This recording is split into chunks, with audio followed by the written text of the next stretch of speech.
This government meeting is brought to you by Eastworks and our local cable subscribers.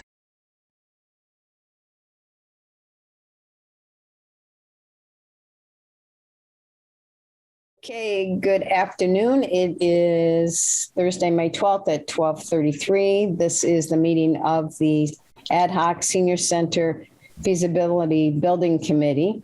We are recording via Zoom, and it will be available on 191 and YouTube at Easthampton Media for those that get a chance to watch it later. So I was just saying, Andrew, Ron is unable to join us today. He was scheduled for training already, so he's unable to join us. And Ed was questionable because I know he's out this week, but maybe he was not able to connect to this meeting. So let's move forward on the agenda. If you're okay with that, Andrew, we're trying to figure out our co-roles, right? Right. Yeah. As I was saying to the group, we had a great co-chair meeting on Monday. So we're going to do that before each meeting. So we try to get on the same page. So we have a few minutes to approve or discuss or vote on or table. So Darcy, I don't know why I can't find the minutes you did from. Do you happen to have those handy? Yeah, they should be. I looked at them at the time. They were fine, but it's been a while now. So get this logistic stuff out of the way.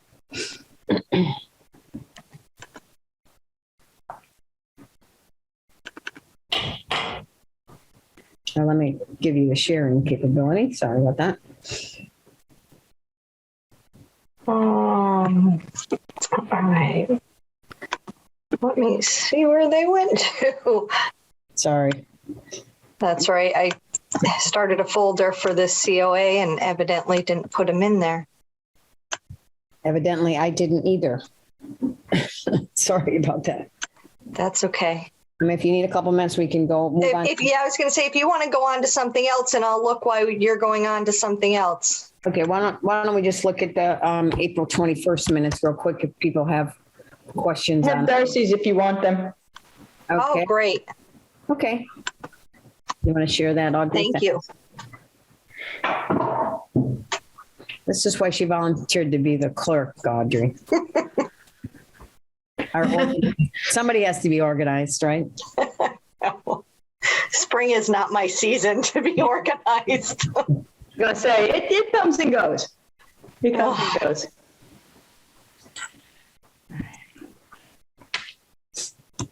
What was the date on that meeting? Was it last week or the week before? No, we were talking about the ones Darcy did. Do you have them there, Audrey? Yeah, I do. I haven't shared with Zoom before, so. So you go down to the share screen at the bottom. Hopefully there's a little button that says share screen. Oh, there it is. There it is. You mean the big green one? Yeah, the one that's lit in green, and you click on that. Yep. And I got it. Okay. How's that? Okay. All right. Now this is just calling it up in my email and I can scroll through for everyone. Okay. Nope. April 14th, yeah. Yes, okay.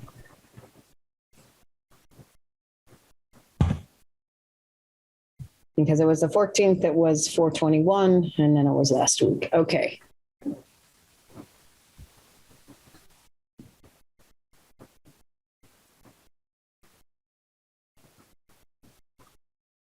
I know we should do this beforehand, so my apologies for not being able to find them and so much time had passed. So does anybody have a motion to approve that has been able to call it up recently?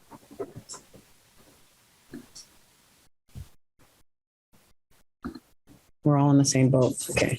I wasn't at the meeting, so I'm just going to abstain. Yeah, understand. Should I do it on my own minutes? Yeah. Yeah. Do we have a motion to approve the minutes of April 14th? Sure, I make a motion to approve the minutes of April 14th. Okay. Thank you, Audrey. Do we have a second? I have a second of that. Okay. Do we have any discussion based on the minutes? Okay. Roll call vote. Excuse me, I'm losing my voice. Vote, Audrey? Yeah, your nay? Yay. Libby? I wasn't at the meeting and I wasn't a member of the committee, so I can't. Okay. Darcy, Yeah. Andrew, Yay. Janet, yay. Okay. So minutes are approved. Okay. You can stop share. That's at the top of the screen. At the top, it should be, yeah, you got it. Good. Okay. So let me just pull mine up real quick. If anybody needs to take a look at them. I know. Okay. So Darcy wasn't there. Andrew wasn't there. Anybody have a motion to, let me ask a question. Is True Heart with a D or a T? Darcy Trueheart. Darcy is HART. Okay, I'll make that correction then.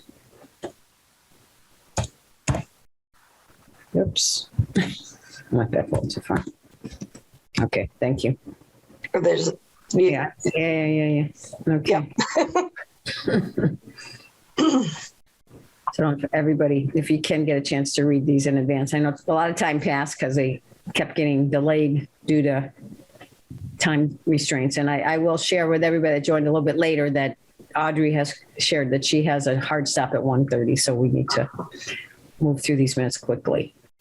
Just a question. How long will the meeting? I do have a call at 2. Do you expect the meeting to go beyond that? My goal is to not go much more than an hour, hour and a half at the longest. Okay. All right. I wasn't going to mention it, but now that you do, okay. Thanks. I would like to be wrapped up by 1:30 if we can be. All right. I'll make a motion to approve the previous set of minutes For the 21st. for the 22nd. Okay, second by Audrey. Sorry for the roll call votes, but that's life. Audrey, Yay, Libby, There. okay. Rini, Aye. Darcy wasn't there. Andrew wasn't there. Minutes are approved. Okay. So then these last ones, Audrey? yeah, there's some questions in here for sure. Well, I mean, we could table them to the next meeting if you want to review the video. Well, that's up to everyone. I don't know if anyone had a chance to actually read them. I did. Yeah, I do. Okay. I mean, because I can certainly edit them right now. Okay. If we all have memories, that's the next question. I will say for myself anyway.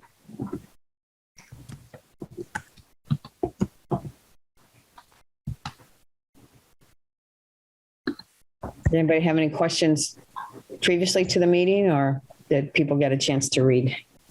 I didn't have any questions. I guess we said it later on about whether or not Ed can weigh in on whether it's an RFP and or an RFQ. So I guess you said that later on. Yeah. Well, and the thing is I feel, and I'd like to actually discuss this maybe today, but I don't want to go off on unnecessary tangents. I feel there's still a question on whether we're trying to do an RFP, an RFQ, what the definition is of such, because is it a request for proposal? Is it a request for pricing? So either way, or an RFQ, and also who is doing that? Because I've heard a couple of different things in the past meetings. So, and there's clearly a conflict in my minutes as such related to that. I think that at the time, I think we were just discussing that and it was not clear. If something's been clarified since, the minutes reflect what happened at the time of that meeting. So I think we were only discussing and looking for Ed's participation in the following meeting to clarify that. So I don't think it has to be clear in that meeting because it wasn't. So I think, yeah, we just have to focus on the minutes and what happened, and we can have a discussion on the other process. Right. So this was my recollection of the minutes.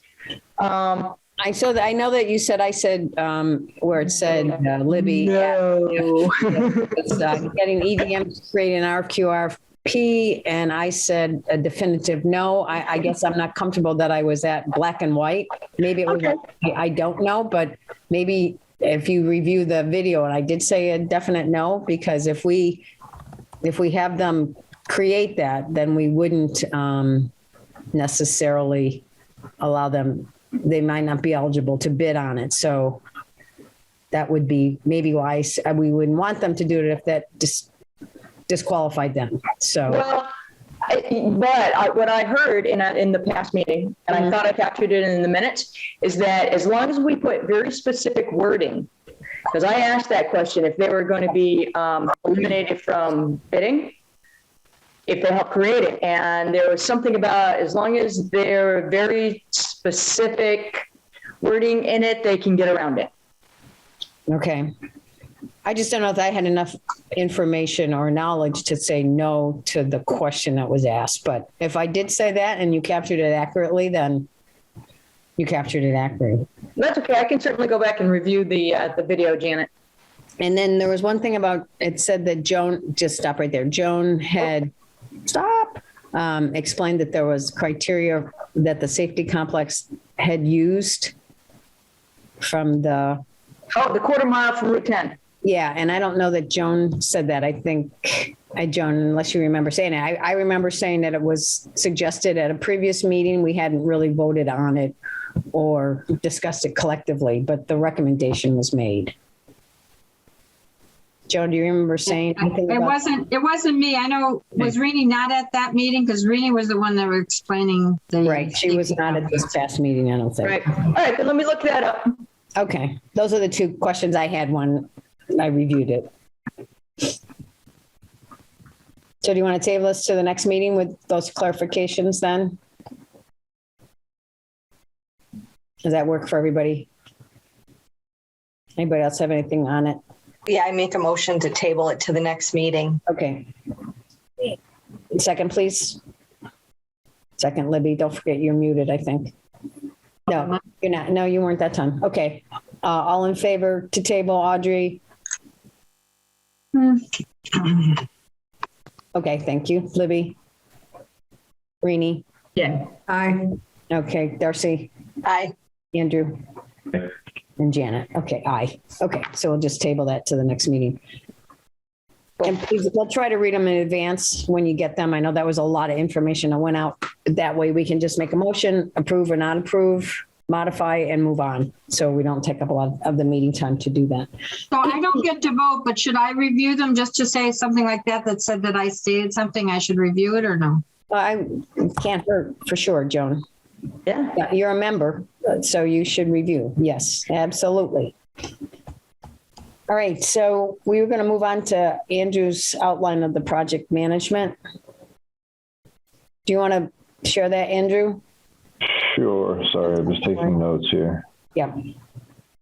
I haven't had a chance to review your document from this morning. Had kind of a busy morning. Okay, let me share this. Can you explain kind of as you're sharing what your process was into it? Sure. Yeah, so we briefly touched on this last week, but I think more in depth. Can we make that bigger anyway, Andrew? I don't know if anybody else can see. I can. Any better?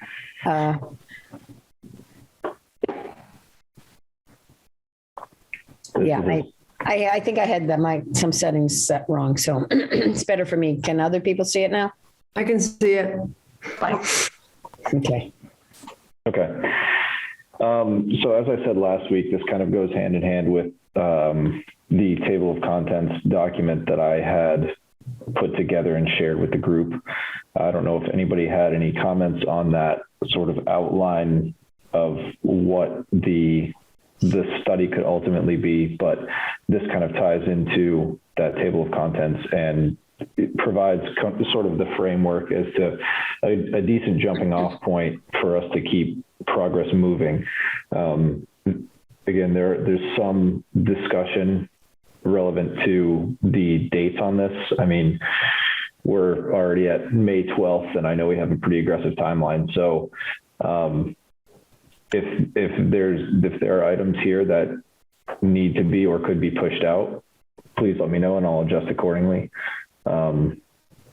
So if you want me to be the keeper of this timeline, perfectly fine. But just to dive into these individual elements, the executive summary and existing conditions, I had sent around a draft of something that Janet and I had worked on, just discussing on Monday. It doesn't necessarily get into the specifics of the conditions of our existing space, more just alludes to the need for, a new facility. So it's a bit intentionally vague, I will say, for that purpose, just to leave overall specifics out of it. I think to get into more of the nitty gritty of what that will be, we will need to hire a consultant, whether that's EDM or whoever else we choose to work with. But right now the framework is there for the executive summary and obviously open to comments.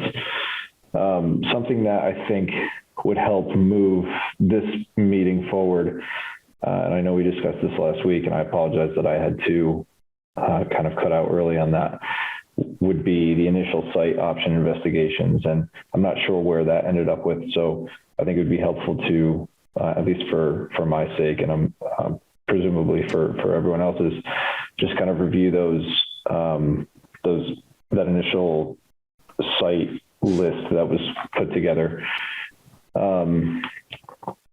As it relates to that, moving on to community meetings and surveys, this is something that I think we can, whoever we choose to partner with to put this together, they can help conduct these community meetings or surveys if we choose to go that route. I know in the past there's been varying opinions on whether or not we should engage the community for surveys and what the logistics of that would be, whether it's, a mail blast or on a website, whatever that needs to be. Obviously it needs to be figured out, but we should remain cognizant and be thinking of that as well. A lot of these lower portions, we can get EDM's help with, or the player to be named later, if you will, with programmatic development, focused site options, which is basically just narrowing down that list based on community needs, site constraints, and then just getting final recommendations. So these were all organized on a either weekly or bi-weekly schedule. I'm assuming that we will keep moving forward on a bi-weekly basis, but maybe potentially meet weekly as needed. Again, I know time's ticking away on this, so any feedback on the timeline or the content of this project management structure, please feel free. But that's kind of the nuts and bolts of what I had initially put together in this draft project management schedule. So go ahead, sorry. That's okay. So some of these, we are assuming that another firm, an EDM type firm, is going to help us with, and some of these where we think we can attack on our own. Is that how this is laid out? Yeah, I think so. I mean, the executive summary, they will, realistically, nobody knows better than us regarding the existing conditions and the needs of our senior population, right? Things like site investigations when it comes to zoning or wetlands requirements, EDM can certainly help with. Programmatic development, I mean, we know kind of the outline of what a good functional senior center should have. But I think we would also look to a firm to help guide that conversation and kind of arrange that on a variety of whatever sites we choose to kind of narrow down, if that makes sense. Realistically, we could engage them for 90% of this process and alleviate our own our own duties a little bit by having them be a little bit more focused and help us out with these things. But that's kind of us to choose how much we want them to help. You know what I mean? Mm-hmm. I agree. I think that this committee, there was a loose committee put together that's been in place for several months that went to visit lots of senior centers. We know the square footage of the current one is completely inadequate. We know that Hadley has a smaller population than Southampton, and they have 10,000 square feet, lots of storage. Like, I think that we have a pretty good idea. There's a lot of mixed opinions about at what point to survey residents that have not gone to see seniors, that have senior centers that may not, may have. I mean, I think the Public Safety Building Committee got into some difficulty by wanting the world. And then the price tag was so high, and for 20 years they've been trying to get a public safety complex. So I think I agree. I think these companies should be able to help us with the majority of what we're asking. And I think the hard part for this committee will be to identify the sites. So I know that I think Darcy and Libby were kind of working on whether there was any ability to overlay with GIS. Did you guys make any progress with that? Well, I did confirm that Ty and Bond does manage the assessor's database, and that I know that we can do that work. The question is, I don't want to go back and forth and step out of the realm of this committee by asking multiple times to have maps made. So my thought is that we could define what we wanted on a map. What are the restrictions? Do we want it within a quarter mile of Route 10, as we indicated previously, or do we want to expand it to all open space or vacant parcels in the town? And what kind of layers do we want to overlay on the map? There's probably a wetlands layer, which won't necessarily say what the delineated wetlands are, but it will give you an idea of how wet a piece of property is. Do we only include town land? Do we include zoning restrictions? All that type of thing. So I was thinking that maybe as a committee we could define, or even a subcommittee, whatever we decide, could define what the restrictions are. And then I'm wondering whether the assessor's office should reach out to Ty and Bond rather than me doing it, because it's part of the town's work. So, but let me know what you think. I can do whatever you want me to do in that. It might be a good idea before we have that conversation if I update everybody on the progress or what the status of the Public Safety Building Committee, because these two committees are working side by, sort of in parallel. Ed's not here. He and I are generally in both meetings. And since there's so much overlap to what you just said, I'm happy at some point or any point to kind of give an update. I know it's on the agenda further down. So what does, I'm trying to better clarify for everybody in the group, what does their activity, how does that impact our activity? Well, I think way back, Chief Dillingsworth did ask, was there a possibility of having a combined site? And what we're looking at is pretty similar. So I think it's a very good idea that we actually have a conversation back and forth. So let me just tell you that right now, the committee, do you want me to go ahead? The committee has identified 4 potential town-owned sites, and 2 of them is primary and 2 of them is sort of needs more investigation.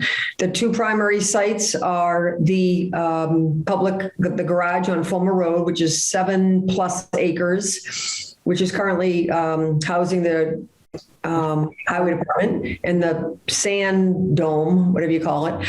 And then, but I think primary would be where the existing fire station is. The Historical Commission voted to not delay or hold back from a demolition.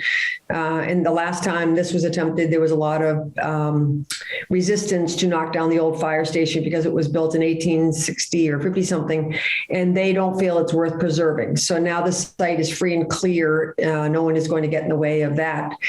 So those are the two primary sites, and then the backup sites are the land behind Norris School, which probably will be taken off the list, and the transfer station land, which is quite a bit of acres, which will also probably be taken off the list for a variety of reasons. So those are the two town-owned land going further. And don't forget, the charge of the Public Safety Committee is to report back to the Select Board with potential sites with priority of town-owned land.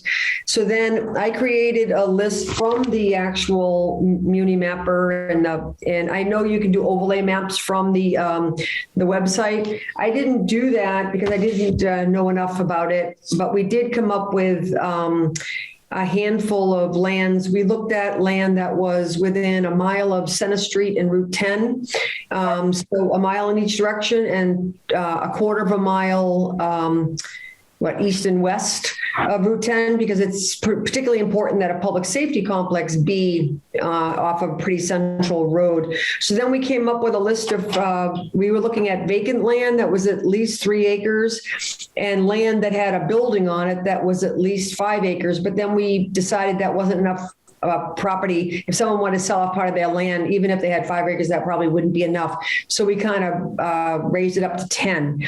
So now we have a list, which is just a handful. Let's see, 1, 2, 3, 4, 5, like 7 or 8 parcels that are privately owned, that we will narrow down. Sarah Stein, who's the chair of the committee, has created a file share up, a Google file. And so she created a file that has all the properties, and she's asking for the committee to go on that site and put down facts only. So things that anybody knows about the site or whatever. And then next meeting, I think we really jump into those properties. And then hopefully by June 21st, there will be a request of a joint meeting with the Select Board. Okay. So other than Jim, Chief Illingsworth asking that question, and it doesn't sound like public safety has really taken that as part of their initiative then. What's that? Taking what? The fact that we're potentially building a council on aging senior center.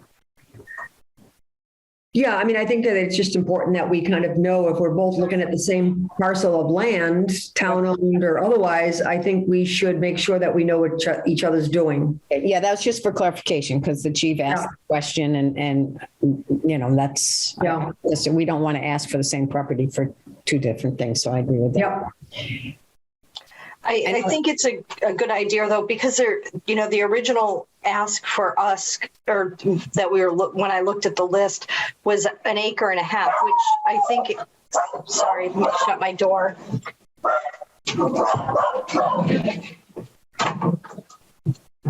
She loves to bark.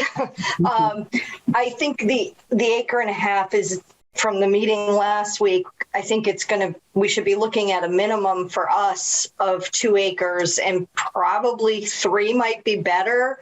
And I think, like as what Libby said, is we need to narrow it down to, do we want to look at the whole town? Do we want to narrow it down just to the in-town locations?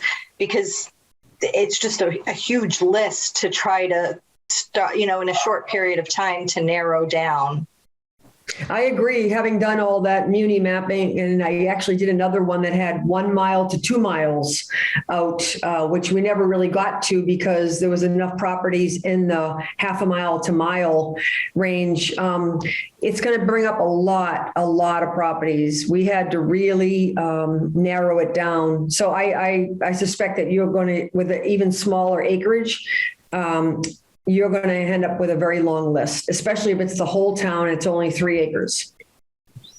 Orion, can I ask you a question? Sure.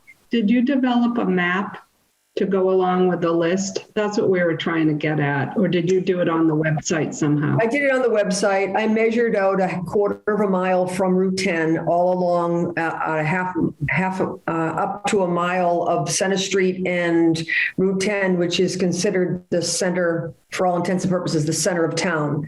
And so I just went and I created a polygraph rather, that then it brings up all the parcels that are in that area. And then I just, worked the Excel file until I got it by lot size and so forth. So what we're left with is, like I said, it's a pretty reasonable list, which is now going to be whittled down to probably 2 town-owned and 2 or 3 private. So if we look at what Andrew put together here between the executive summary and the next step is initial site option investigation. So, so this is our key first steps. Was there any questions on the executive summary? For some reason, I'm having a hard time bringing it up, Andrew. No, I think it was well written. I think it's good. Okay. Anybody else? For some reason, it's not opening for me. Maybe because I have too many tabs open on my computer at the moment. So I'll take a look at it afterwards. And let's start with that and see if we want to make any changes or just make a motion to adopt the executive summary. Andrew, can you share it? Because I think I read it before. I don't know if you modified it. I'm also having trouble. Yeah, I'll pull it up. Sorry, 1 second. Because the second step would then be the land. So.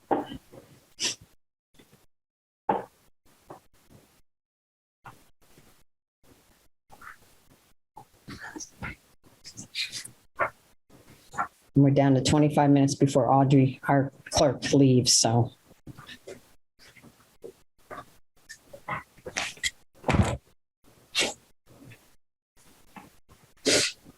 Can everyone see that?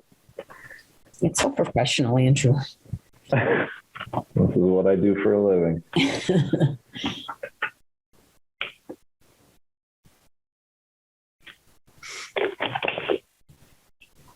Yeah, I'm not even sure it's exactly 2,000. It may be less than 2,000 square feet. I don't know.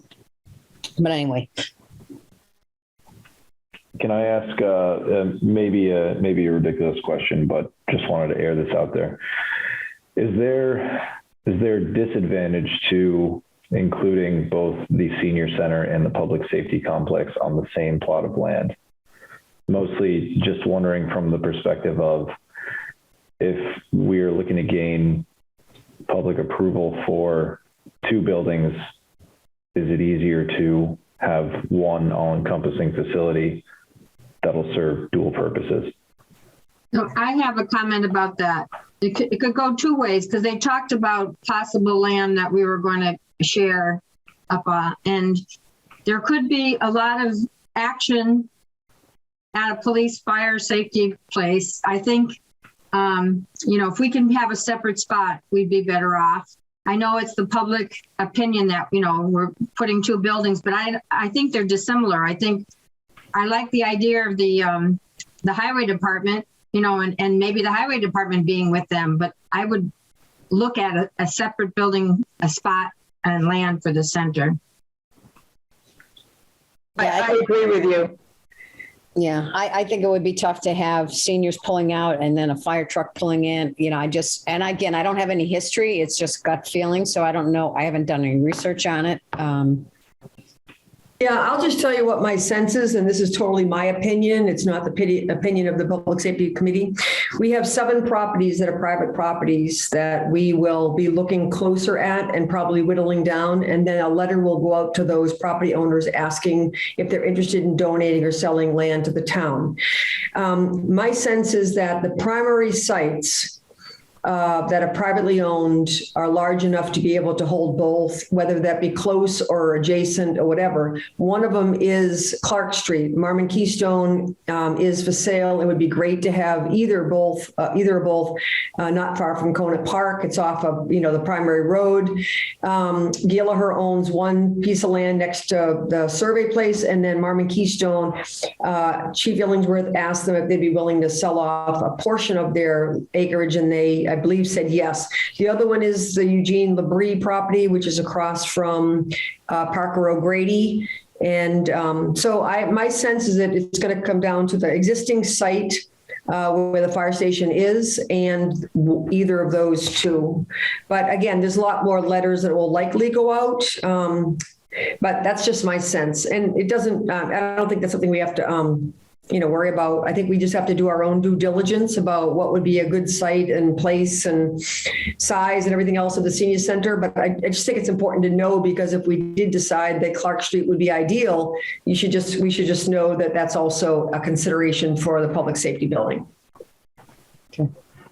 And I don't think I think maybe in a perfect world, but like the Eugene LeBrie property, there's different ways of exiting that property. So I wouldn't totally rule out not sharing space, especially if it was a decent size lot where we could have the buildings separate and could have two separate ways out where the seniors wouldn't be pulling out with the ambulance, fire, et cetera. Or directly onto Route 10, period. Right. Right. And how much acreage is the Clark Street acreage? I mean, we have. Oh, the Clark Street, let's see, the Ryan Gallagher lot is 7.2 acres, which is next to the survey. And then Marmon Keystone is 16.21 acres. The Eugene LeBrie property first of all, he owns a lot on Lynn Drive, which is an access route from Lynn Drive to that property. And that is 41.5 acres. Wow. But we don't know what his other plans are at this point, right, for that. Is that inclusive of the commercial at the front that he's clearing already? That's inclusive of the lot on the assessors that he owns. And I don't know, I'm trying not to, I'm just trying to deal with facts, because there were so many problems in the past. And we're also the Public Safety Committee, because we want to make sure there's no sort of hidden agendas or everybody's going in a particular direction or whatever. We're trying very hard to stay open and not whittle down any possibilities to go, not to disclose. That's why Sarah's putting up facts only. We don't want hearsay about a lot or whatever. We want to just go by existing maps and try to keep, stay the course a bit in terms of what's in the best interest of a public safety complex. So I see with Andrew's executive summary, you have the current senior center location, and then particularly, 4 other locations. And that was a number you kind of chose based on any particular. Well, it was kind of arbitrary, to be honest. I mean,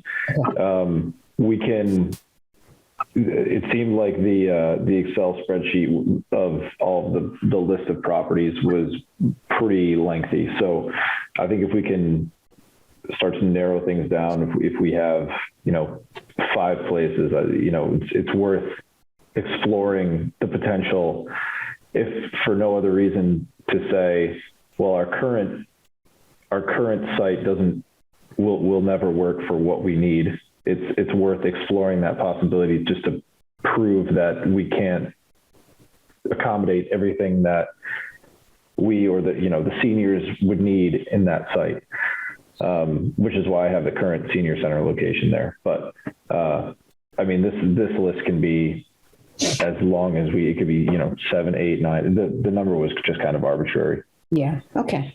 I mean, we can't have like a 20 parcels.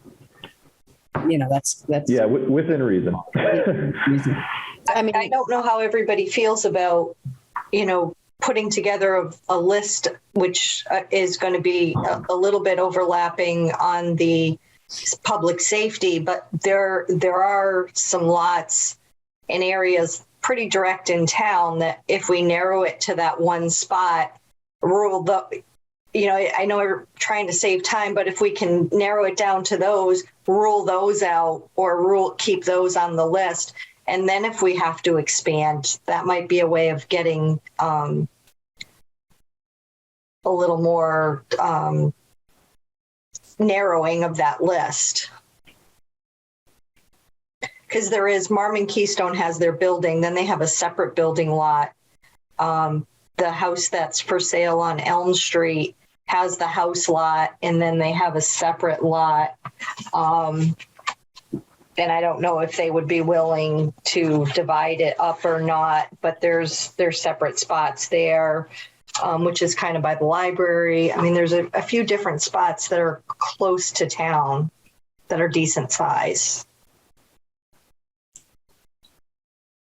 Is that your recommendation that we should put that? I mean, I know Clark Street, although their safety is looking at it, that would be ideal. I love Clark Street. That's where our walkers walk, and that's right near the park. And I mean, if we could stay, you know, in that Elm Street, Clark Street, East Street area, I mean, that would be ideal because the park is right there. If they end up putting in walking paths or even just walking on the streets, you know, you have the town hall there. Depending, you know, sounds like the public safety will be in that area, which, you know, it's nice for them to have access to those things. So back to Libby's question about the maps. I mean, do we want to come up with a geographic area and a minimum acreage size and overlay it with any particular wetlands or whatever? Or are we going to expand to other areas in town? I think if we can start with the in-town, I mean, after last meeting, I was thinking more of expanding, but, you know, the more you think about it, if there's that many places in town, that I think that would be the way to start is within town. And then if need be to expand. Yeah, I think that's, I mean, having gone through the list and coming up with such a large Excel list, regardless of how you do it, it ends up being a pretty lengthy list. I think that might be a good idea to decide where do you realistically see a senior center being for our town, and then coming up with criteria for minimum, you know, requirements, and then looking for a map. I think if we put it all the way up and include Line Street and include, you know, do you want it as far down as Big Y? I mean, I think we do have to, you know, I don't know if it makes sense, but I wasn't here last time, and I understand that it was incredibly helpful to have the lifespan and EDM people who actually recommended something else. So to me, it seems like it'll be a very long, laborious task to even shorten the acreage and then look at what you get on a sheet, because it'll be lengthy. I think this is where it nicely segues into what they were talking about last week, where the sooner we involve a company like EDM and Lifespan, the easier it will be, because, you know, their recommendations were, it isn't necessarily how close to the center of town, it's how easy are the seniors still driving going to be able to get to and fro from the senior center safely. You know, so those things in consideration. So, you know, we might be not really putting the cart before the horse, but I think maybe we should really focus on, you know, the process to get an EDM type company on board as soon as possible. I agree with Audrey, but I think it's good to put some thought into not only developing a map and constraints for where we want to have any potential sites, but, you know, we're even before that, you know, we're talking about acreage, and I don't foresee this being necessarily an issue, but going back to when EDM was discussing, you know, the shape of the parcel of land, you know, you want something that's more square instead of rectilinear and narrow. I mean, there are things we need to consider with zoning classifications and setbacks, and obviously wetlands and FAR requirements. And not only that, but just where exactly are these parcels of land? You know, if they're in a mainly residential neighborhood, are people going to welcome having a larger building near their homes? Which is why I think intuitively a quarter of a mile from Route 10 seemed to make sense, at least to me personally, because it's more of a commercialized main road. I agree. I think at one point in time, or last week, we were talking about having, including, you know, certain sites, even, you know, say that there are 4 or 5 sites that we wanted a company like EDM to include in their feasibility and have them help us. So we could narrow it down to a map that showed I don't know what, we have 5 sites here, including the existing center, and then have them help as part of, so we would identify that in the RFP, the number of sites and what we wanted them to do. Were we thinking of having them help in that regard as well? I'm new to this, so correct me. This is totally out of my normal. But I would think if we narrowed it down, it would help with the speed and the cost. Just because we're familiar already with a lot of the properties in town. Yep.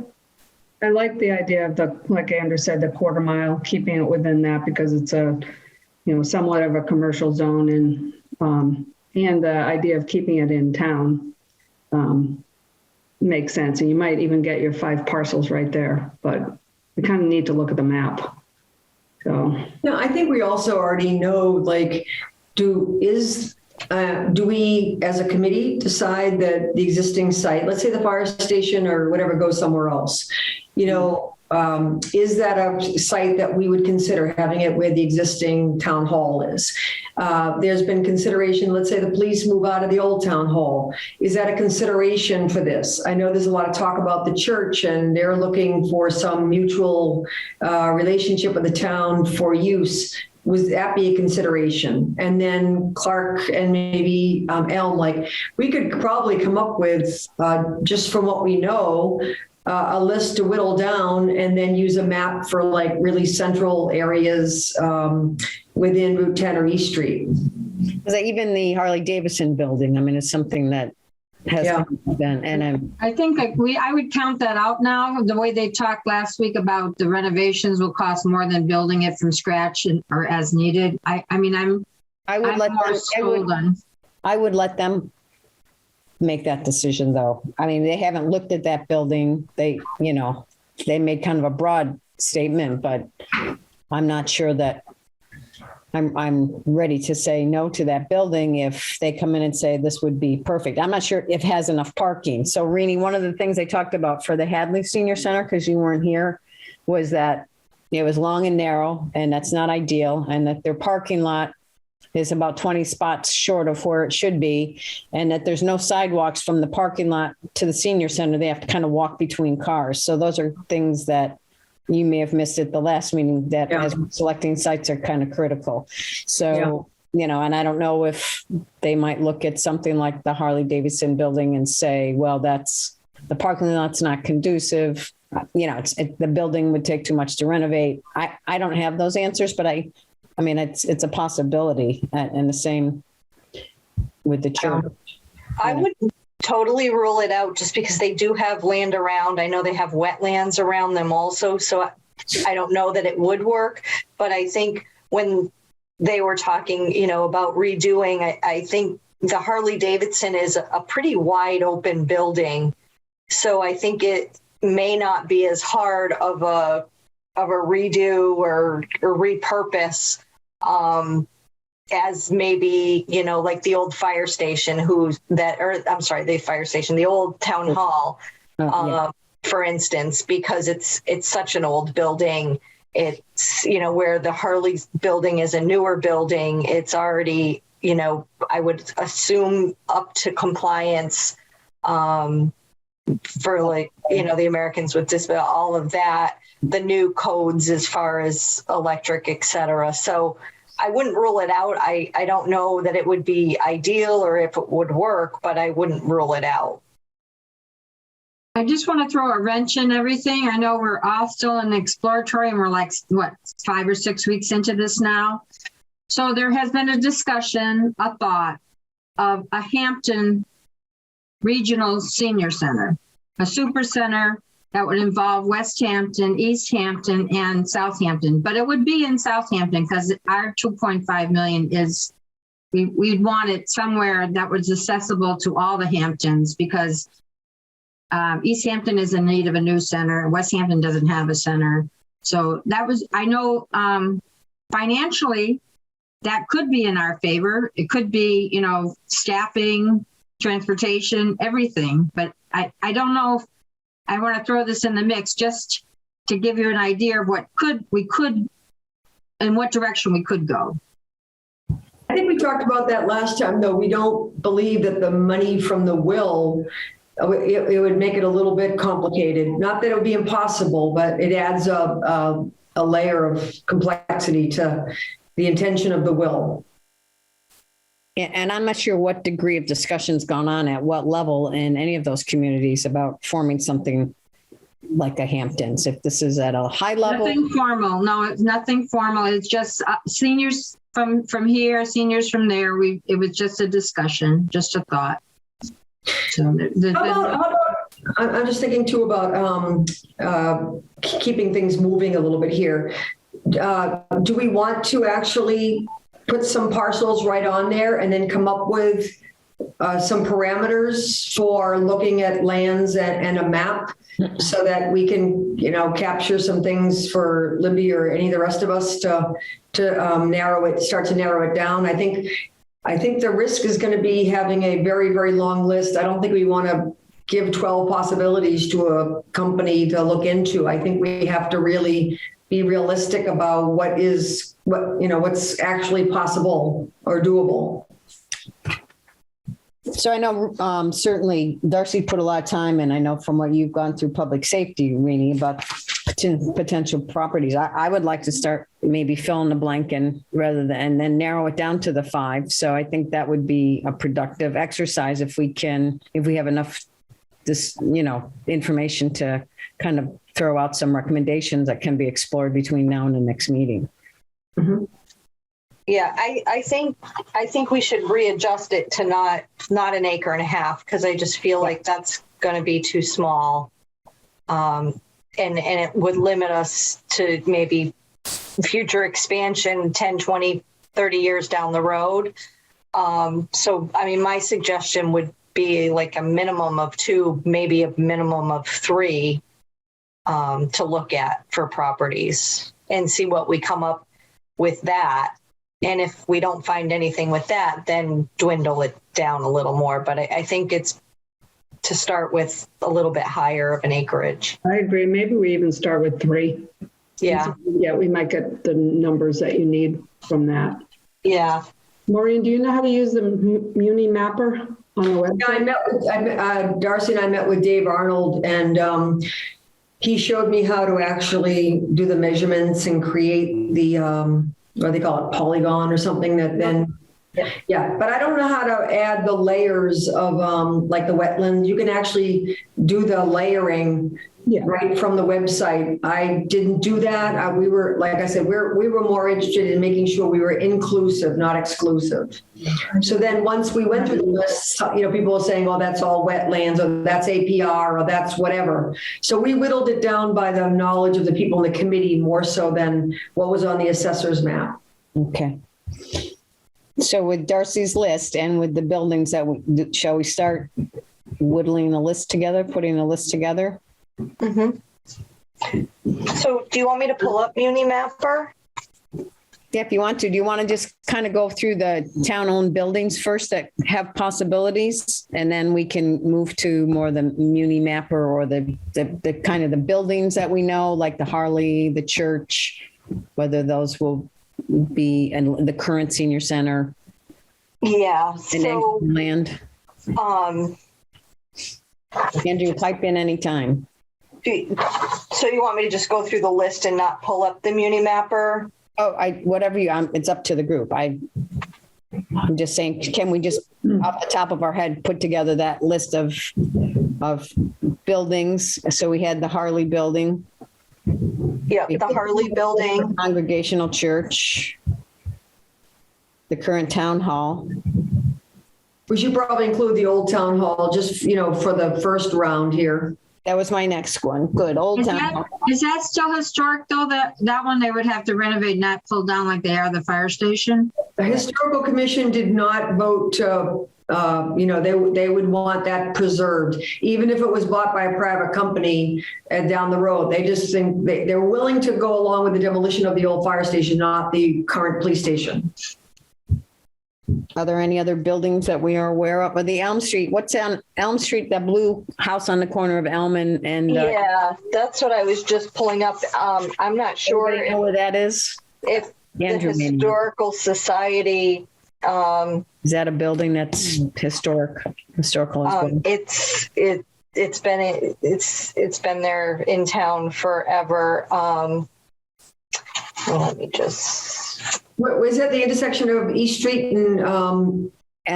Near Yeah, the Elm, East Street and Elm Street. And let me just. Yeah, it's almost right across from the entrance to the Conant Park. The mailing address is 27, or the address of the property, I'm sorry, is 27 East Street. And it has the house on it, but it also has an additional land. So it's 4.73 acres they have In total? in the listing, but I want to think when I pulled it up, is that 7 East Street? it's 27. 27. It's right at a triangle that's kind of across from Conant Park. It's a big blue. Okay, I'll look at it when I go by. Yeah. Because just so you know, the Champagne property on East Street is on our list, or on the public safety list. And that's 8.5 acres, 17 East Street rear, just so you know. Yeah, that was on there because that is right next to this property. Yeah.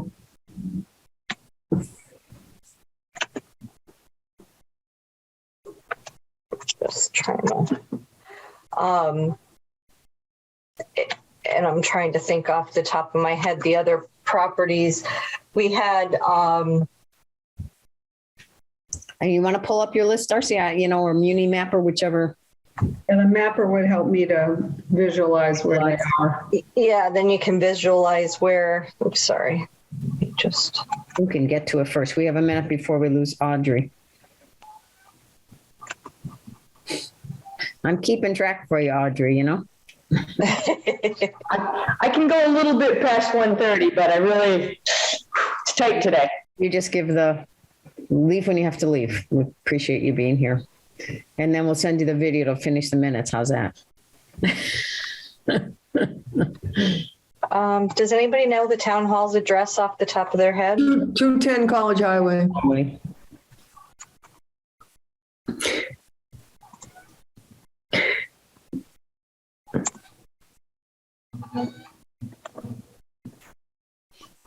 Andrew, is this your vision for today? I just want to make sure we're staying on track.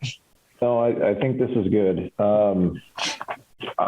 My suggestion was going to be maybe break down. I don't want to overcommit people's time if it's, we're looking to have a biweekly commitment, but my position might have been break down into smaller groups, review each group, split this group in half. Each group reviews probably 5 properties. We come to a consensus, positives and negatives of each properties, and then come together in 2 weeks and discuss those. That would have been maybe my suggestion, but. Well, we're looking, once we get a list of maybe 10 to 15 properties, maybe we could do that, right? Yeah. Yeah. So street is right there at 27. Right. So 27 is where the house is, and 29 is also, it's listed separately as 3.35 acres, parcel 29. And that one,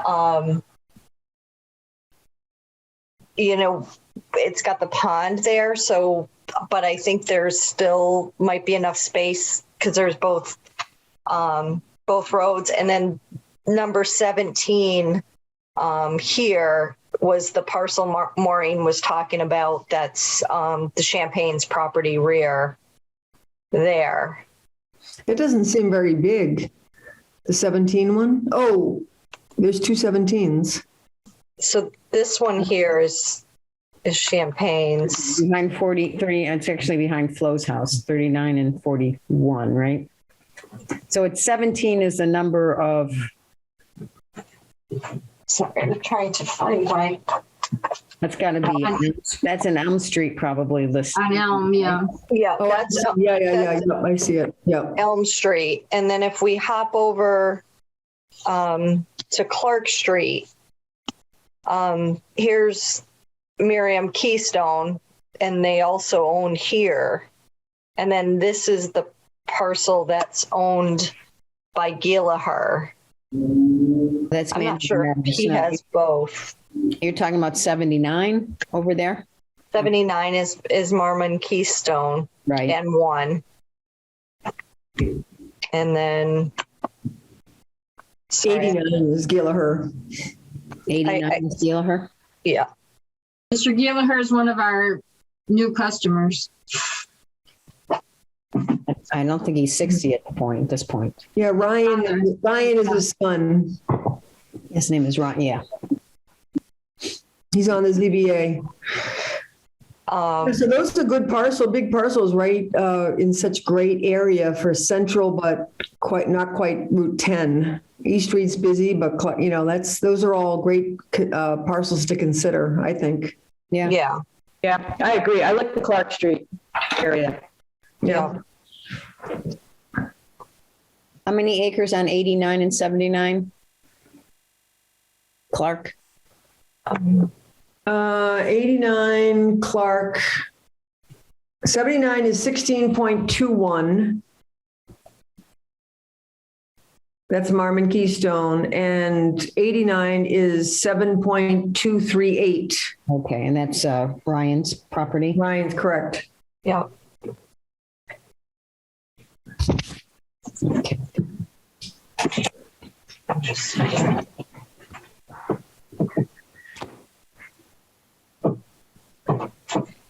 So any other property on your list? I mean, do you want to look at where the Labrie property is?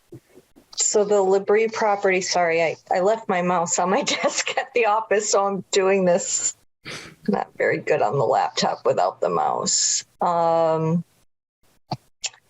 So let's see where we are. Gun Road. So this here is the Labrie property, and this is where it exits. So off, Where your cursor is, see that vacant lot where your cursor is? yeah. right here. Nope. No, the one that without a number. That's the Labrie property. So they have access to that land in the back through that lot at the end of the cul-de-sac. Okay. And then that whole big area there is also theirs.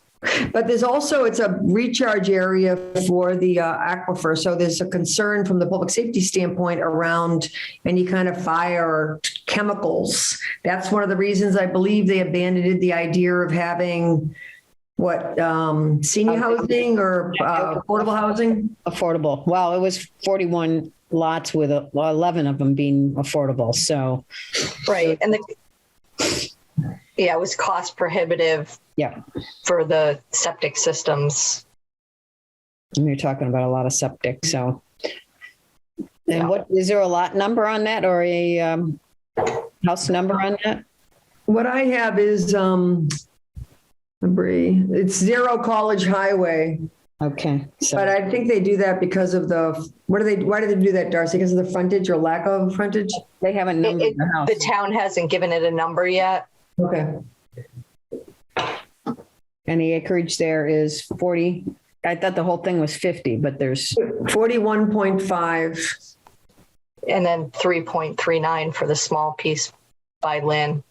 by Lendra. Okay. Can someone read the list that we have so far? Is somebody putting those? I can read you what I have. I have Harley Davidson Congregational Church, Town Hall Senior Center, Old Town Hall. Let me slow down. Sorry. 27 East Street, 17 East Street, 29 East Street. I don't know if 29, that's Flo's house. No, I thought it was behind Flo's house. Well, anyway, she lives at 29 East. Just Okay. so you know. Those are just the map numbers. Those aren't necessarily the house numbers. Maybe it's 39. Sorry. Or maybe it was 17 Elm Street. Maybe that's what it was. Oh, No, 17. Well, 17. Is it East Street or Elm Street where the Champagne is? It's rear of East Street. 17 East Street rear. Okay. All right. Then we have 79 Clark Street, 89 Clark Street, and then the Labrie property, which is 0 College Highway, which is across from the Parker O'Grady area. I mean, there are the 2 acres for the True Heart property, but I don't think I think everyone's feeling that's probably not big enough to do a new senior center plus sufficient parking. Yeah, I think that's too small. And also, did you look at Goral's property, or is? Oh yeah, we have Goral all over this thing. So we have there's one acreage that's Moose Brook Road, which is 3 acres. There's another Goral that is 5.6 acres. There's another Goral on Moose Brook that's 20.37 acres, and another Goral that's 33.82. So because we just basically said Goral family, and then we're going to be looking closer at that whole bunch of land there, but there's quite a bit of acreage there. Can you show us where that is on Moose Brook? It's some of it's Moose Brook and some of it's College Highway. Okay. Yeah. So it's this area, right in this area here. Okay, so that's behind where you live, Rainey, sort of? This is Sheldon's. In front of where we, Oh, okay, I see. Yeah. So this is Sheldon's, and then Sheldon's is over here actually, and then this is where their farm is, Okay. and they have cornfields all here. And over, this is fields over here. My thought was like this area here, because it could exit to Moose Brook and then to College Highway. That's a pretty tough exit though, on the College Highway. But they could go there to Strong, To Strong and circle around. But that's nice flat land. Mm-hmm. So it's across the street from the barn. Is there a number on that, or just a? Well, like I said, there's 4 different properties, and not all owned by Charles. Some of them are Teresa, and some of them are Edwin. But there are 4 different properties, and they're either on College Highway. There's 4 different addresses. Do they run to Brookyard or not? Some do. So this one runs to Brickyard just on the corner. Right. And then this one is I'm sorry, not Brickyard, Moose Brook. Okay. And this is on College Highway to Moose Brook. Okay, but the other side of the Moose Brook behind the barn, that's not there. The 7 where the 7 is, that's not. That's where their barn and house parcel. So I feel like this is probably going to be the least likely that they would want to sell, where these are vacant. Mm-hmm. Gotcha. They still have cows here. So these. That's where they grow corn for the cows. Correct. Where 7 is? Where 299 and this blank one is here. Mm-hmm. And I'm not sure if they actually are harvesting their own corn, or if somebody else is doing the corn. But that property's not, it's not on the market, right? No. And then the only other one that was, let me see.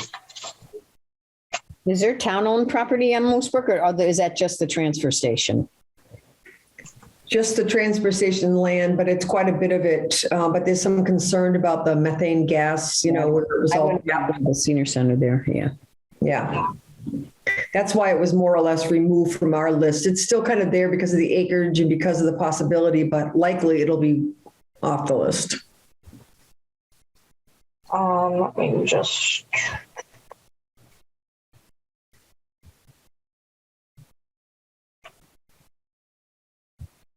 Is there anybody in the committee that thinks that other than Route 10 and the corridor that goes Clark East area, is there anybody who thinks that we should be expanding beyond that map area?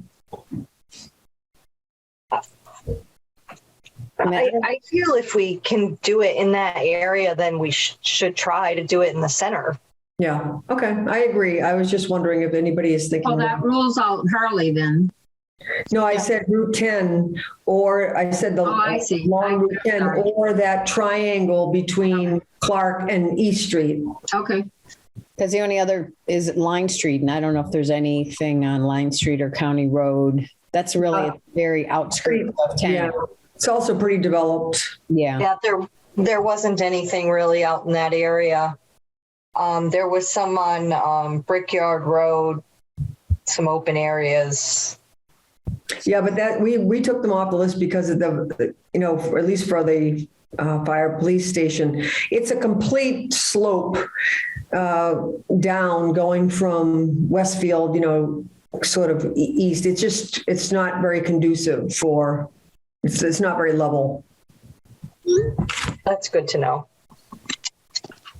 So is there any other property, either Darcy or Libby or Rini or anybody else has seen that we haven't, that's not in this particular area that would be? The only other consideration I would have is, I know this is, chicken and egg thing, but, if the safety complex ends up moving, then using that property the existing property is a consideration because it's right next to, because it would be available. But I don't know that we can bank on that because the timing's not going to be right. I think they're both still on the list though, right? That we're Is generating. that on the list? The Old existing Town Hall, which is the police station. fire station though, is what I was thinking. If it moves, then that's available. Yeah, that's an option if, Yeah, it's if it moves. yeah. I mean, it seems like number one on the list of town-owned sites at this point for the public safety, so. Yeah, well, it's quite a bit of acreage, and I think the town bought part of the Brown property in the back there because there is a bit of ledge, and it was for the purpose of making sure there was permeable septic. Right. Okay. Yeah. I can't think of any other properties. So is there any other property that's, The only other one was Connecticut Valley Biological, I thought of, which is on Valley Road. And they're no longer in business. But I didn't know about that. Anybody else's thoughts on that property? can you find it for us? Yeah. I'd be a little bit worried about the, well, for one thing, it's kind of, it's on a slope. I'd also be kind of concerned about the, What went on before? what went on before the toxic, and that's where they were preparing all kinds of animals for dissection and things like that, right? It certainly have an interesting wall of history. Yeah. So Nobody's, okay.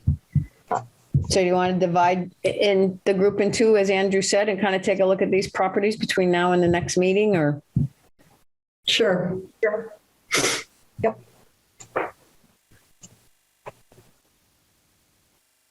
And they are kind of together, so it's not like, do we need, so Darcy, I know on Route 10, there's that Taylor Real Estate property that abuts a lot of wetlands. Is that just not viable on the way to near Bullish Credit? I would like to, so I asked my coworker if he had documentation that he could share with me, and he did not, Brian. They had a buyer on the property that did some, I don't know how far they went into researching the property, sending an engineer over there to check it out. And I need to check with Jerry and see if there's anything at the Board of Health down there, because we don't have access to it through the office because it's not our work.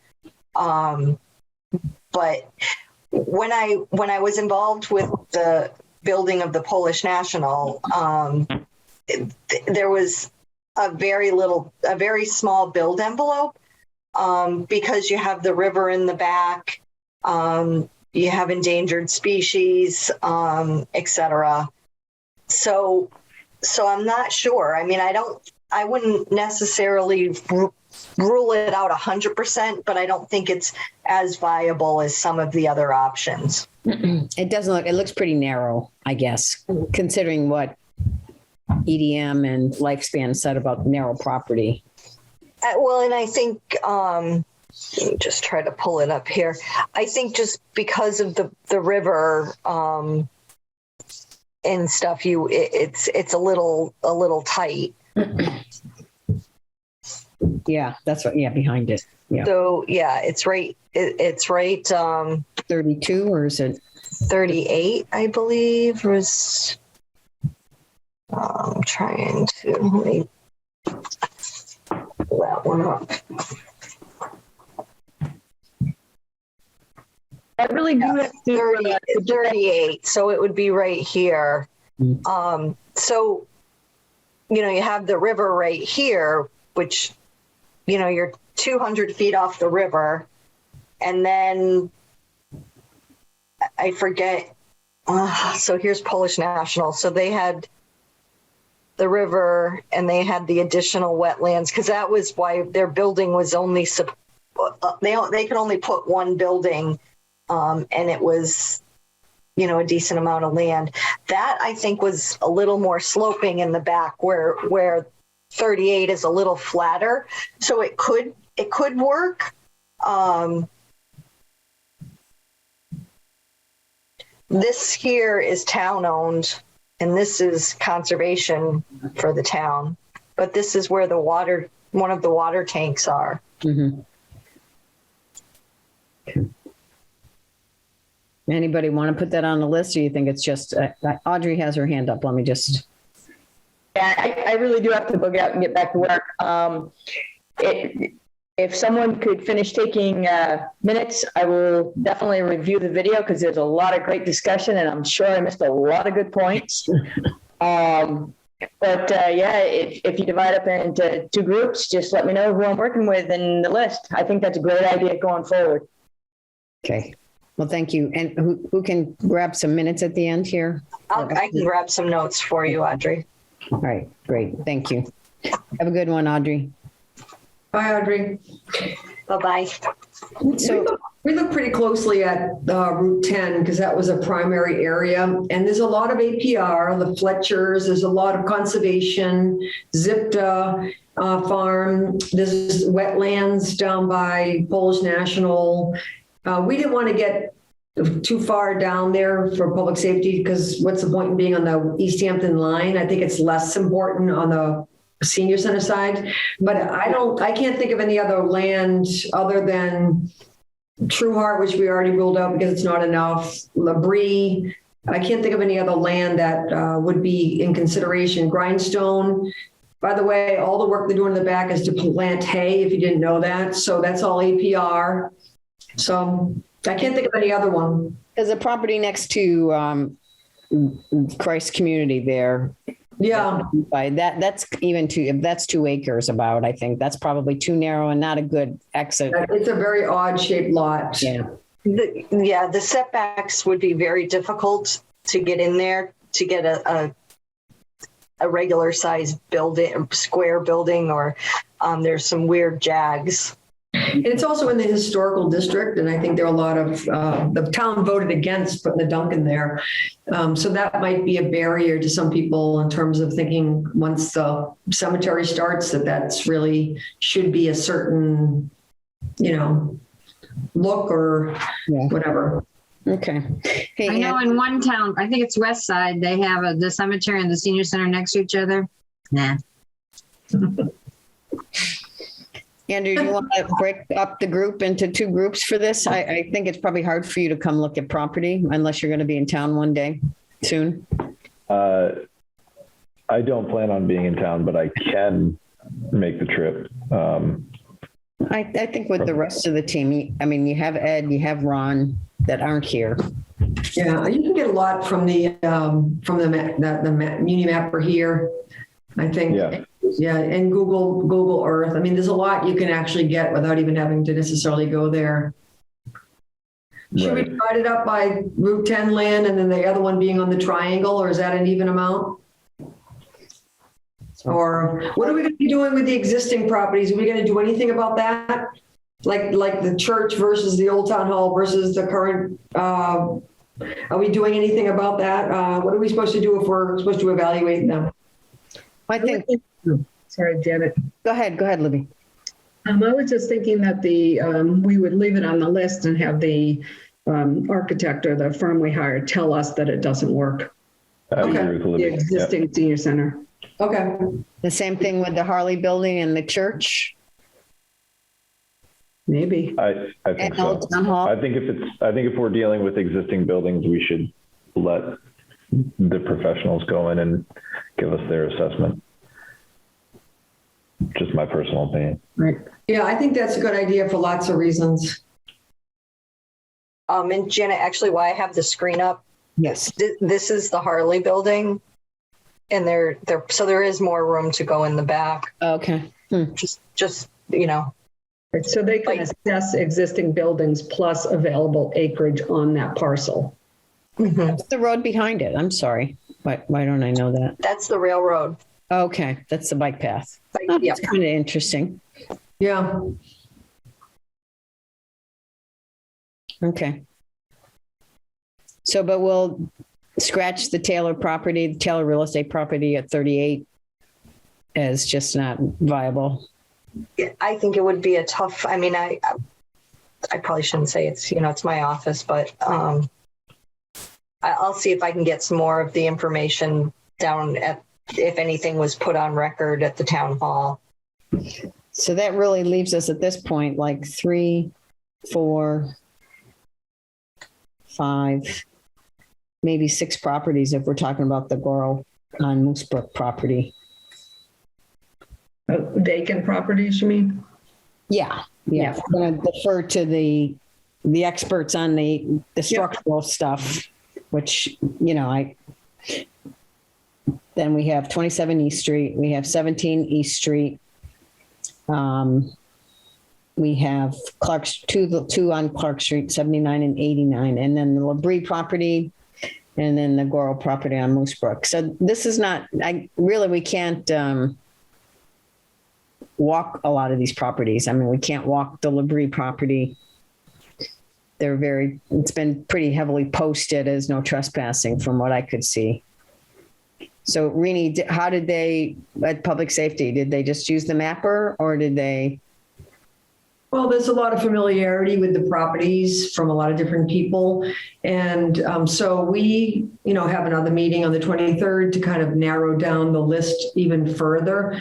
I think there's just a document up there that we're just going to load up facts and then we're going to go over all the properties now and then come up with okay, here's our list, and then have a joint meeting with the select board. I would just really caution everybody because this came up in the public safety committee meeting. And there was a lot of history with people just going up on their own and talking to people. I think that any official letter to go to a private landowner really should come from the select board in terms of their willingness or desire to sell their property or donate some of their property. Because somebody on the public safety keeps saying, well, my neighbors wonder why you haven't contacted them yet. There was a little bit of a hidden agenda here. So I don't think this committee does at all, but I would caution everybody to, if you're going to be investigating land, not to be knocking on doors and saying, would you be interested in selling your property? I think we have to kind of look at it a little differently. So Andrew, when you talked about having people divide up and kind of evaluate, what were your thoughts on that? Yeah, so I think let's take that list of, you said 6 properties, right? 6 undeveloped properties, Janet? Yes, yep. Let's just take the top 3 and the bottom 3, and we can divide basically who's not here. Let me just get Ron's not here. Ron and Ed, but Ed's the non-voting ex officio member. Right. Okay. And Audrey. And Audrey left, right? Yeah. Okay. Yes. All right. Why don't I think, Janet, you and I should probably be on separate, lead separate groups since we're co-chairs, right? Yep. Okay. So why don't... 27, 17, and 1, then the 79 Clark Street. That's 1, 2, and 3. Okay. Let's see, just going through what shows up on my Zoom screen. Why don't I work with Libby, Rini, and Darcy? Does that work? Okay. Yeah.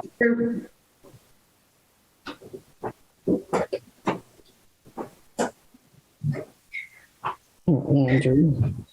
I might prefer to have like not, to do the triangle there, like the Clark and East, as opposed to like the Holly Davidson, if that's okay. We're not doing the buildings, Rainey. Oh, okay. You're just doing the lots. Right. Okay. Just the undeveloped properties. Is that Okay. what everybody understood? I just want to make sure I. Okay. So, but the house on East Street, did you say you'd rather not do that one? No. I just would rather not get involved in the whole Labrie thing, frankly. Well, I mean, we're not really reaching out to the owner, so I'm happy to be on that. Okay. Okay. So the Labrie property in College Highway, the Goral, and the 89 Clark Street. And so that leaves, so you took 4. So that leaves me and Audrey. Joan's an ex officio, so non-voting member. So we'll see how your schedule is, Joan, okay? So who does that mean? I'm just trying to get to the notes. Sorry. So Libby, Rini, me, and Andrew are going to do the Labrie, Goral, and 89 Clark Street property. Thought it was opposite. I think it's the opposite. Okay. Doing the 7 East Street, the 17 East Street rear, and the Clark Street, 79 Clark Street. 79 Clark. And what was the other one? I'm sorry. The 17 East Street rear, Yeah. the Champagne, and the 27 East Street, the house. Okay. In the house. Yeah. Okay. Sorry. So that leaves me, Audrey, Ron, and if Joan has time. Did I miss anybody? Are we missing anybody on the committee? Because we have, so that's 4 and 4. And That's what I'm seeing too. Which properties will you be looking College Highway, the Labrie property, but I mean, we can only look at it via the map, and I'm not really sure. And the Goral property and 89 Clark Street would be the other properties. Well, wouldn't the 79 and 89 Clark kind of go together or no? Well, I would think so, but I'm just following Andrew's, like, divide the list in secretary. So that's, I mean, we could do that, but East Street, Yeah. and add either the Goral property to the first group Okay. and keep Oh, that's okay. I didn't realize they were so connected otherwise anyway. So Andrew, what do you have or anybody? We'll swap out the Goral and the 79 Clark. Okay, you guys want to look at, okay, that's good. All right, so who's taking which one? So you guys take the Goral, and the 79 Clark Street will come down with the 89 Clark Street and the College Highway property. Yeah. Okay. And that's Audrey, Ron, Janet, and Joan. So So tell me a little bit about our objective here. Yeah, so I think what we want to address is any sort of zoning requirements, whether that's wetlands, zoning setbacks, and FAR requirements. And I think What's FAR, Andrew? it's essentially just with your zoning setbacks, it's Florida area ratio. So basically how much of the site you are allowed to cover with the building given how many floors you have.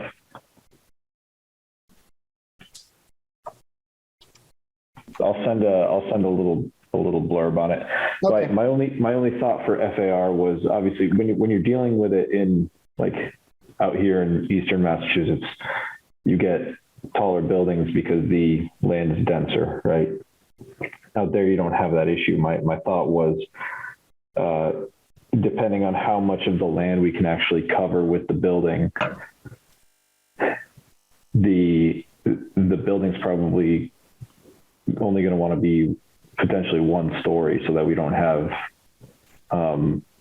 limited mobility folks going up and down stairs, or even with the elevator, you know, it just seems to make more sense to potentially just have it one floor.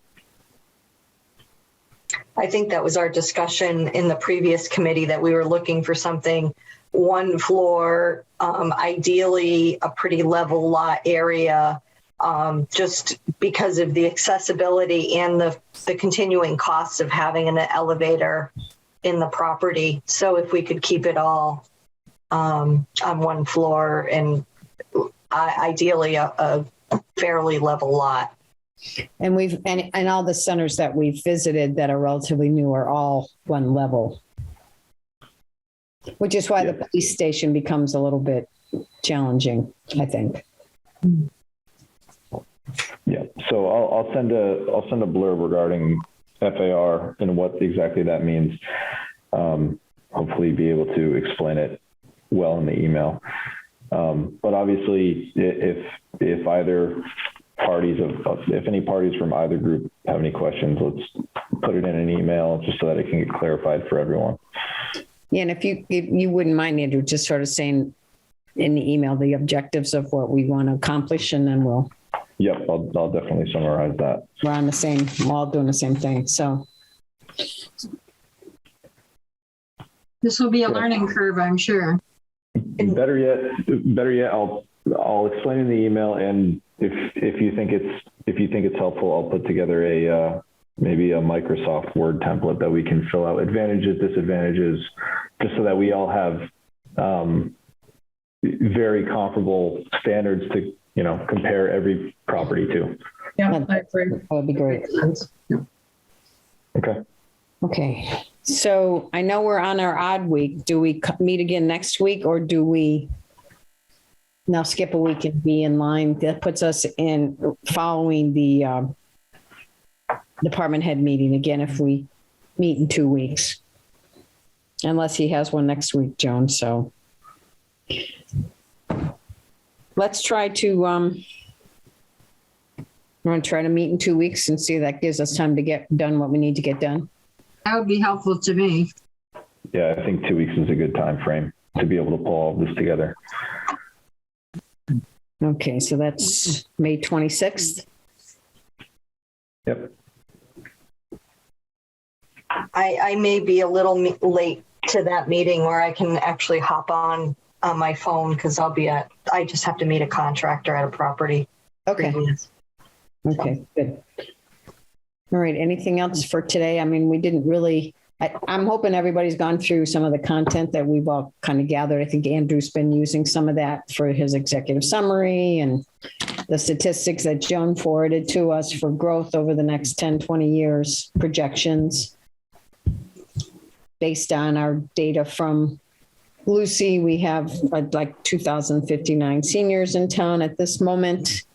So, I mean, Are we on schedule to report back to the select board? I mean, is it every 3 months or something, or? no, we don't have a schedule like that. No, we'll report back to them when we're ready before we go out for the RFP for their buy-in. So we're not anywhere near ready to report to the select board. Can I ask a question about the project management schedule, Andrew, that you outlined? I'm wondering if in parallel with putting together this list, we start figuring out what's in the RFP or RFQ, whatever it is, because that's the next, isn't that the next most critical item? Agreed. Yeah, no, that's a good idea. We'll pull examples. Do we have any examples? Oh, I'm sure. Probably. Yeah. Ed might, I'm sure Andrew does, but Ed would, I think, would have a example. I mean, I have some, but not for this particular type of project. So we want to make sure we get the scope right. Yeah, I'd sent out a couple for feasibility studies. Right. Yes. If you don't have them, let me know, but we might be worth reviewing those and seeing what parts of those we can pull together, and we'll cover that at the next meeting then to get those. So I think that's a good idea to start to pull that together.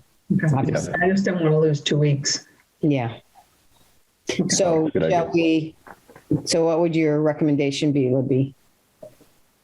Well, to at least start looking at it. And, we have a lot of scope items already that are in the information that Andrew's put together in some, correspondence. I can even start to bullet list of scope items if you want in a Word document, whatever you want. Okay. I would need some examples, I think, for this particular type of work. Did we get one from South Hadley, did you say? I'll have to go back and look. I don't think I got it for South Hadley. I'm trying to know if I was able to track it down because I think I looked for Hadley, South Hadley. Yeah. They did one for Hamden, but that was just to kind of expand their current space. Yeah. Maybe if Ed could send an example of, in terms of the requirements that this would have to fall under. Okay. I don't want to scare you, but the anniversary is Tuesday, the 17th of May. So 1 year from Tuesday. Yep. Can't scare us. They're actively working on the house right now. There were 11 construction vehicles out there yesterday. I saw that. Goodness. 10 people. I counted them. I'm like, what is going on? Wow. Mm-hmm. Okay. Exciting. Anyway. Yeah. So I'll send Ed a note about maybe some requirements that we can review at the next meeting. Yes. Okay.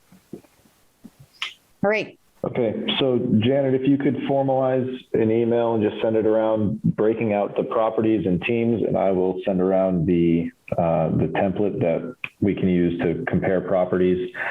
Let's reach out to Ed to get the ball rolling on whether he has RFQs or RFPs that we can look at. I can even start putting together drafts, kind of like I did today with the executive summary, just so that we can keep things moving and not fall behind the 8 ball on that. Okay. And, Libby and I can get together and discuss scope of work, I think, because it seems like the two of us are maybe a little bit more familiar with the process. Not trying to single anybody out, but that's fine. I feel singled out, Andrew. Sorry about that. Teasing you. That's all I can say. No, that's fine. No, this is a great committee, so appreciate everybody that stepped forward for sure. Okay. Anything else? Do we have a motion to adjourn? I make a motion to adjourn. Second? I second the motion. Okay. Okay. Voting quick. Libby. Okay. Darcy. Aye. Andrew. Janet. Aye. Okay, great. Okay. It's 2:10. We try to keep it till no longer than 2, but thank you everybody for coming. Thank you. All right. Thank you, everyone. This government meeting is brought to you by Eastworks and our local cable subscribers.